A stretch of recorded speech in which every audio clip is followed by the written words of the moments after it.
में civil hospital shift करने का विरोध किया। भारतीय मजदूर संघ ने ईएसआई भवन में सिविल हॉस्पिटल को स्थानांतरित करने का विरोध दर्ज करवाते हुए कलेक्टर को संबोधित ज्ञापन एसडीएम को सौंपा। ज्ञापन में श्रमिकों के स्वास्थ्य के लिए संचालित हॉस्पिटल में श्रमिकों के उपचार की ही बात कही। भारतीय मजदूर संघ ने कलेक्टर आशीष सिंह को संबोधित ज्ञापन एसडीएम आशुतोष गोस्वामी को सौंपा।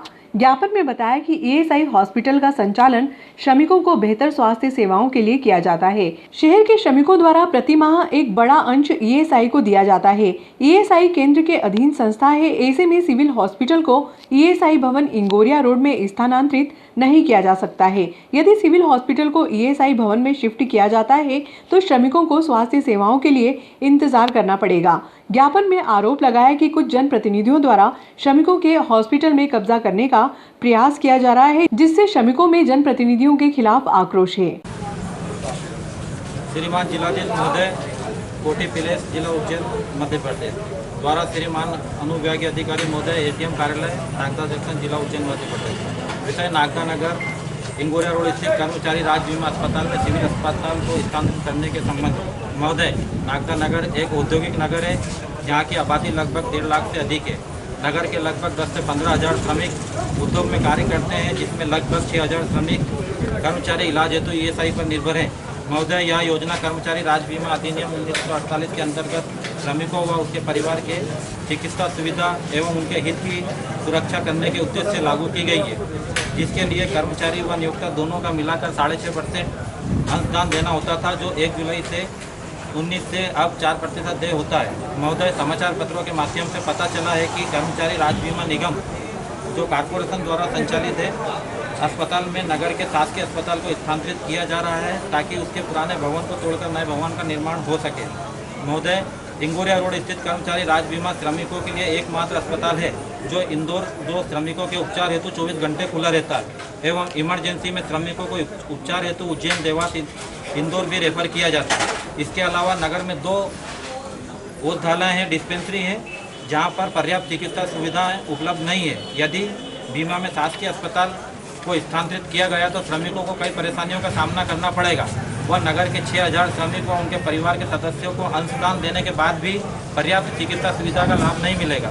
महोदय, यदि कर्मचारी राज्य बीमा निगम एवं राज्य शासन द्वारा सिविल अस्पताल को बीमा में स्थानांतरित करने के आदेश जारी किए गए हैं तो उसकी कापी भारतीय मजदूर संघ को उपलब्ध कराई जाए। तत्पश्चात बीमा में श्रमिकों के उपचार व समस्त चिकित्सा सुविधाएं विधिवत जारी रखते हुए बीमा के आधे भवन में अस्थायी रूप से शासकीय अस्पताल स्थानांतरित कर आम जनता के इलाज हेतु उपयोग किया जा सकता है, परंतु शासकीय अस्पताल के नए भवन का निर्माण होने के बाद पुनः भवन को बीमा के सुपुर्द किया जाए, ऐसा भारतीय मजदूर संघ नागदा को लिखित में देकर आश्वस्त किया जाए। भारतीय मजदूर संघ शासन से यह भी मांग करता है कि नागदा नगर में स्थित कर्मचारी राज्य बीमा अस्पताल को पंचदीप भवन, नंदा नगर, इंदौर की तर्ज पर आदर्श बीमा अस्पताल बनाया जाए ताकि नगर के श्रमिक व उनके परिवार को बेहतर इलाज व पर्याप्त चिकित्सा सुविधा का लाभ मिल सके। अतः महोदय से निवेदन है कि श्रमिक हित में उचित निर्णय लेकर सहयोग प्रदान करें। ये काफ़ी हम लोग सभी केंद्रीय श्रम मंत्री महोदय के मध्य प्रदेश श्रम मंत्री महोदय, श्रीमान general director ESI corporation headquarter CID मार्ग नई दिल्ली और श्रीमान स्टेट मेडिकल कमिश्नर महोदय और कर्मचारी राज्य बीमा सेवाएं अपने इंदौर और अधीक्षक महोदय नागदा को भी देंगे। और इसके पूर्व भी हमने महोदय को 3 तारीख 3/8 को एक ज्ञापन दिया था इसी विषय में कि ये इसको स्थानांतरित नहीं किया जाए क्योंकि इसमें मजदूरों का इलाज के लिए और दूसरी कोई व्यवस्था नहीं है। इस पर विचार किया जाना चाहिए। भारतीय मजदूर संघ के प्रदेश व्यापी प्रदर्शन के तहत गुरुवार को स्थानीय कार्यकर्ताओं ने कलेक्टर को संबोधित ज्ञापन एसडीएम को सौंपा, जिसमें केंद्र की श्रमिक विरोधी नीतियों, महंगाई का विरोध दर्ज करवाया। ज्ञापन में भारतीय मजदूर संघ कार्यकर्ताओं ने निराकरण न होने पर क्रमबद्ध आंदोलन की चेतावनी दी। नरेंद्र मोदी जी महोदय, प्रधानमंत्री भारत सरकार, साउथ ब्लॉक नई दिल्ली द्वारा श्रीमान अनुविभागीय अधिकारी महोदय, नागदा, जिला उज्जैन, मध्य प्रदेश। विषय दिनांक 9 सितंबर 2021 को जिला मुख्यालयों पर प्रदर्शन। आदरणीय महोदय, दिनांक 13 से 15 अगस्त को अयोध्या, उत्तर प्रदेश में संपन्न हुई भारतीय मजदूर संघ की केंद्रीय कार्य समिति की बैठक में निर्णय लिया गया है कि दिनांक 9 सितंबर 2021 को देश के सभी जिला मुख्यालयों पर देश में बढ़ती हुई मूल्यवर्धी एवं महंगाई के विरोध में प्रदर्शन कर केंद्र सरकार का ध्यान आकर्षित किया जाए। इस संदर्भ में भारतीय मजदूर संघ केंद्रीय कार्य समिति बैठक में पारित प्रस्ताव के प्रति संलग्न है। निवेदन है कि प्रस्तुत मांग का निराकरण शीघ्र किया जाए। भारतीय मजदूर संघ एक राजनीतिक संगठन है और जो हमारी राष्ट्रीय बैठक हुई इसमें ये निर्णय लिया गया है कि वर्तमान में पूरे देश में महंगाई वृद्धि हो रही है। महंगाई वृद्धि को कम करने के लिए सभी अपने अपने मुख्यालय में महंगाई के विरोध में ज्ञापन दिया जाएगा। और दूसरा ज्ञापन हमने आज ये दिया है कि वर्तमान में जो नागदा का सिविल हॉस्पिटल है उसका पुनर्निर्माण के लिए उसको तोड़ करके नया निर्माण किया जाएगा और सिविल हॉस्पिटल को ईएसआई हॉस्पिटल हिंगोजा रोड में स्थापित किया जाएगा। तो उसमें हमने ये भी मांग की गई है उसमें कि उसमें कुछ परिसर में जो ईएसआई के काफ़ी लोग हैं जो यहाँ पे अनुदान देते हैं उनका इलाज ईएसआई के माध्यम से होना चाहिए, तो उनका इलाज भी होता रहे और नगर को एक सिविल हॉस्पिटल की अच्छी सौगात भी मिले। हम भी ये भी चाहते हैं और उसके बाद में जब सिविल हॉस्पिटल का निर्माण पूरा हो जाए तो सिविल हॉस्पिटल में परिवर्तित हो जाए और जो ईएसआई हॉस्पिटल है वो नंदा नगर की तर्ज पर अच्छे स्पेशलिस्ट के माध्यम से यहाँ के श्रमिकों मजदूरों को इलाज मुहैया हो। भारतीय मजदूर संघ के राष्ट्रीय नेतृत्व के निर्णय अनुसार आज 9 सितंबर को पूरे देश में जिला मुख्यालय और अपने अपने स्तर पे महंगाई पे रोक लगाने के लिए ज्ञापन देने का कार्यक्रम रखा गया था। उसी तारतम्य में नागदा भारतीय मजदूर संघ द्वारा भी यहाँ अनुविभागीय अधिकारी महोदय को ज्ञापन दिया गया है और उनसे निवेदन किया गया है कि इसको प्रधानमंत्री महोदय तक पहुँचाने का काम करेंगे। ये भारतीय मजदूर संघ के राष्ट्रीय नेतृत्व ने अयोध्या में कार्य समिति की बैठक हुई थी, उसमें निर्णय लिया था और ये 9 सितंबर की तारीख तय की गई थी। तो आज पूरे देश में भारतीय मजदूर संघ अपने अपने स्तर पे ये महंगाई के विरोध में ज्ञापन दे रहा है और ये भी तय है कि अगर ये ज्ञापन से अगर कोई कार्रवाई सरकार नहीं करती है तो आगे भारतीय मजदूर संघ कड़े आंदोलन का रुख भी अपनाएगा। धन्यवाद। आज बढ़ती महंगाई और मूल्य वृद्धि को लेकर जो संपूर्ण देश में आज के दिन जिला मुख्यालय पर ज्ञापन दिया जा रहा है, इसी के तहत आज भारतीय मजदूर संघ नागदा द्वारा भी जिला कलेक्टर महोदय के नाम ज्ञापन दिया गया है। साथ ही ईएसआई हॉस्पिटल जो लगातार ऐसा कहा जा रहा है कि सिविल अस्पताल को ईएसआई हॉस्पिटल में स्थानांतरित करेंगे, ऐसा पिछले 2-3 माह से लगातार चल रहा है।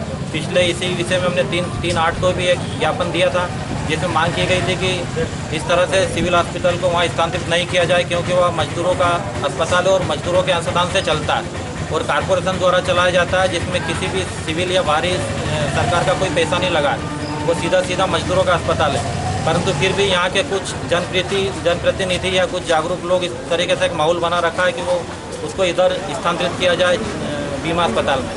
हमने आज फिर पुनः यह मांग की है कि उसको वहीं पर स्थानांतरित करने के बजाय कहीं और जगह पर देख के वहाँ पर इसका निर्माण किया जाए। नागदा में बहुत सरकारी ज़मीन पड़ी है, खाली बीमा का भवन ही इनको क्यों दिख रहा है? क्योंकि बीमा की बिल्डिंग उसके आदेश पहले भी जारी हो चुके हैं कि वो 5 दिन भवन नंदानगर इंदौर की तर्ज पर आदर्श बीमा अस्पताल नागदा में बनाया जाएगा। क्योंकि उज्जैन में लगभग उद्योग बंद हो चुके हैं, तो एक नागदा एक केंद्र बचा है जहाँ पर अभी उद्योगों का है और मजदूरों की संख्या भी ज़्यादा है। तो हमने पुनः यही मांग कर रहे हैं कि उसको आदर्श बीमा बनाया जाए। और मैं आज इसके माध्यम से हमारे जनप्रतिनिधि, सांसद महोदय और सभी राजनीतिक उनसे मांग करता हूं कि सिविल हॉस्पिटल अपनी जगह है, वो एक अच्छा भव्य बने, हम भी चाहते हैं कर, लेकिन मजदूरों के लिए भी इस अस्पताल को एक भव्य एक आदर्श अस्पताल बीमा बनाया जाए ताकि एक नागदा में एक अच्छी एक सौगात मिले। और साथ ही अभी अगर जो वर्तमान में बीमा जो सिविल हॉस्पिटल की बिल्डिंग को तोड़कर निर्माण कार्य के लिए बात चल रही, तो हम भी एक चाहते हैं कि ठीक है, आधी बिल्डिंग बहुत बड़ा भवन है वो बीमा का, आधे भवन में उसका काम आराम से सिविल हॉस्पिटल का काम चल सकता है और हमारी भी मजदूरों के लिए भी आधे भवन में हमारा सुरक्षित रहे। हम आज मजदूर ये सोचता है कि हमारी प्राथमिकता कहाँ जाएगी, हम कहाँ पे खड़े होंगे। हम भी अगर यही रही तो बीमा डायरी लेके पीछे आम जनता के पीछे खड़े रहेंगे सरकारी अस्पताल में अंशदान देने के बावजूद भी। इसलिए हमारी मांग यही है कि हमारी प्राथमिकता सुचारू रूप से चलती रहे, जैसा बीमा में अभी जो काम चल रहा है ऐसा मजदूरों को सुविधाएं मिलती रहे और साथ में आम जनता के लिए भी सिविल हॉस्पिटल का काम चलता रहे। आधी जनता हमारा कोई इसमें दिक्कत नहीं, यही मांग हमने की है। भारतीय मजदूर संघ नागदा के द्वारा आज एसडीएम कार्यालय में आकर मुझे यह ज्ञापन दिया गया। पहला जो ज्ञापन है माननीय प्रधानमंत्री महोदय श्री नरेंद्र मोदी जी के नाम है और इस ज्ञापन में मुख्य रूप से भारतीय मजदूर संघ के द्वारा जो जिला मुख्यालय हैं, प्रशासकीय मुख्यालय, उन पे जो ज्ञापन दिया जाए उसके तारतम्य में यहाँ भी ज्ञापन दिया गया है। विषय है बढ़ती मूल्य वृद्धि एवं महंगाई के संबंध में ज्ञापन है। माननीय मुख्यमंत्री जी के नाम यह ज्ञापन है तो कार्रवाई के लिए वहाँ प्रेषित किया जाएगा। दूसरा जो ज्ञापन आज भारतीय मजदूर संघ नागदा के द्वारा दिया गया है वह नागदा नगर इंगोरिया रोड स्थित ESI हॉस्पिटल जो है, बीमा अस्पताल जो है, उसको जिला अस्पताल को स्थानांतरित करने के में सिविल अस्पताल है उसको स्थानांतरित करने के जो डिसीजन हुआ है जिले में, उसके संबंध में यह है। और कुछ इसमें उनकी तरफ से जो राय दी गई है वो भी विस्तृत रूप से दी गई है। माननीय कलेक्टर महोदय के नाम में ज्ञापन है तो उचित कार्रवाई के लिए वहाँ प्रेषित किया जाएगा। Thank you sir.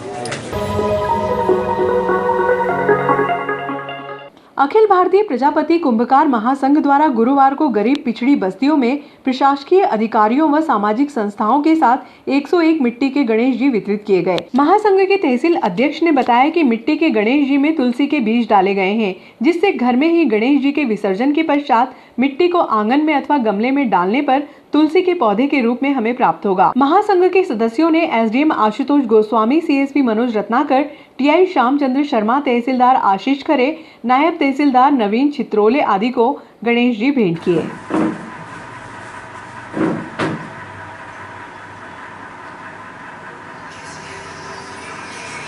विशेषता ये है साहब, एक तो प्योर मिट्टी के बने हैं और दूसरा साहब इसके अंदर जब हम विसर्जन करेंगे तो किसी गमले में या किसी पात्र में करेंगे तो इस मिट्टी के अंदर तुलसा जी के बीज हैं, जो कुछ समय के बाद इसमें से तुलसा जी का बहुत अच्छा पौधा होने वाला है, जो अपने लिए साल भर तक उनकी रेख और पूजा करने का सौभाग्य हमको मिलेगा। बहुत बढ़िया है, बहुत अच्छी शुरुआत है आपकी, बहुत बढ़िया है।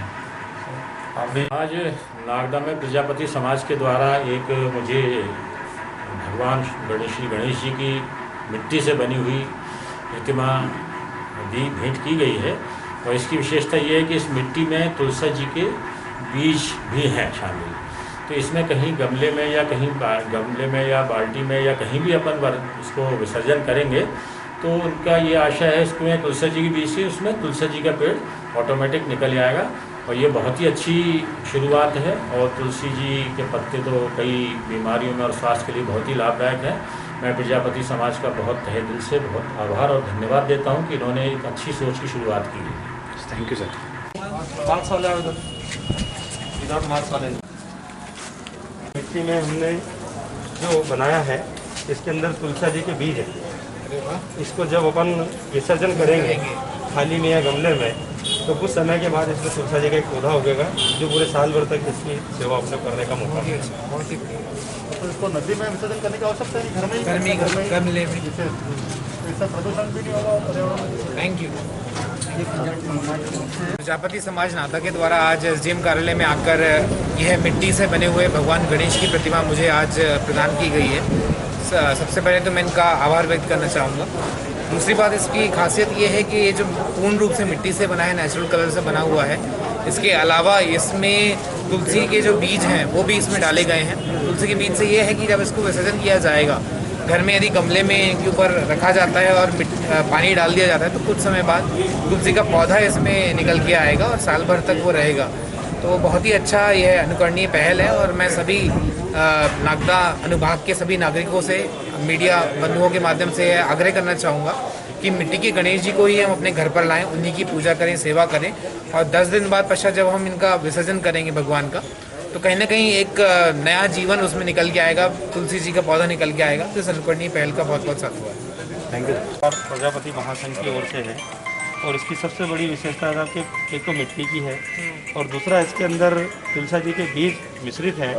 जब अपन इसका विसर्जन करेंगे गमले में या थाली में तो उस मिट्टी में उसके बीज होंगे। कुछ समय के बाद एक तुलसा जी का पौधा होगा जिसकी पहल हमारे श्याम जी तहसील के अध्यक्ष हैं।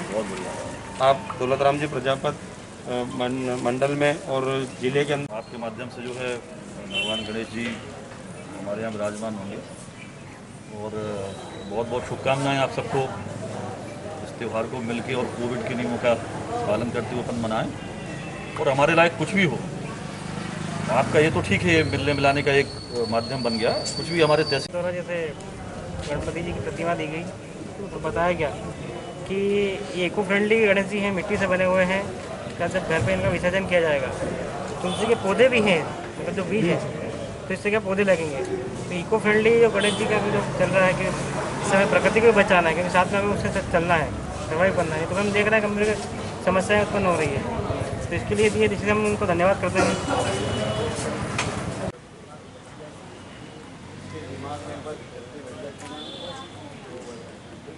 गणपति बाप्पा मोरया, मोरया रे मोरया, गणपति बाप्पा मोरया। इनको अपना नदी में विसर्जन नहीं करना, अपन गमले में ही घर पर ही विसर्जन करते हैं। तो सर इसमें जब विसर्जन होगा मिट्टी होगी तो इसके साथ में विशेष बात ये है कि इसमें तुलसी जी के बीज, तो जब मिट्टी बन जाएगी पूरी तो एक तुलसी का पौधा भी नॉर्मल पूजा पाठ के रूप में काम हम इसको विसर्जन गमले के अंदर करें तो उसमें फिर पौधा उत्पन्न होगा तुलसी जी का, उसमें साल भर उसकी पूजा भी होगी। इसलिए विशेषता ये है और प्रदूषण भी नहीं होगा, पर्यावरण का भी संरक्षण हो जाएगा। इस उद्देश्य से पूरे समाज ने बीड़ा उठाया है कि हम 101 गणेश जी वितरण कर रहे हैं पूरे नगर में, और प्रतिष्ठित लोगों के माध्यम से आपके माध्यम से पूरे समाज में एक मैसेज जाए, ऐसा आप संदेश भी दें। नागदा शहर के सभी सम्मानीय व्यक्ति द्वारा प्रथम पूज्य देवता गणेश जी की प्रतिमा में दी गई है, और ये बहुत अच्छी चीज़ बताई है कि इस मूर्ति में तुलसी के बीज जो किसी बाद में जब विसर्जन के टाइम पे गमले में और इसका विसर्जन करेंगे तो वो पानी डलेगा तो उसके बाद वो बीज उत्पन्न होगा और तुलसी का पौधा बहुत अच्छा है। बहुत बहुत बधाई आप लोग को, और पूरे शहर में वितरण कर रहे हैं तो बहुत अच्छी बात है। धन्यवाद आपसे। गणपति बाप्पा। विधायक गुर्जर द्वारा कन्या महाविद्यालय निर्माण कार्य का निरीक्षण किया गया। 4 करोड़ 37 लाख रुपए की लागत से कन्या महाविद्यालय के चल रहे निर्माण कार्य का निरीक्षण विधायक दिलीप सिंह गुर्जर ने किया। वह ठेकेदार को 6 से 7 महीने में कार्य पूर्ण कर महाविद्यालय को सौंपने का निर्देश दिया। यहाँ क्या है, थोड़ा प्राकृतिक में बैठते रात में, जैसे गांजा वाले हैं थोड़े, तो क्या है कि अभी 3-4 दिन पहले हमारे 2 स्टाफ के मेंबर्स होते हैं कंटेनर ऑफिस में। हाँ, 3 के आसपास, 3-3.5 के आसपास। जी आज हमने कन्या महाविद्यालय भवन के निर्माण का भूमि पूजन निरीक्षण किया है। करीब 6 माह के पश्चात यहाँ पर भवन तैयार हो जाएगा। नगर के मध्य हमारी बहन बेटियों के लिए ये स्थान बहुत सुरक्षित है। हम प्रयास कर रहे हैं कि खेल मैदान का भी हो, इसके लिए भी हम शासन स्तर पर प्रयास करके यहाँ पर खेल मैदान भी हो, इसका हम प्रयास करेंगे। साथ साथ हमने ओपन जिम की विद्यालय में की है, उसका निरीक्षण किया है, और शीघ्र ओपन जिम की शुरुआत भी हम नागदा नगर के वासियों को, विद्यार्थियों को भाई साहब के द्वारा जो शासकीय कन्या महाविद्यालय का निर्माण चल रहा है उसका निरीक्षण किया गया है।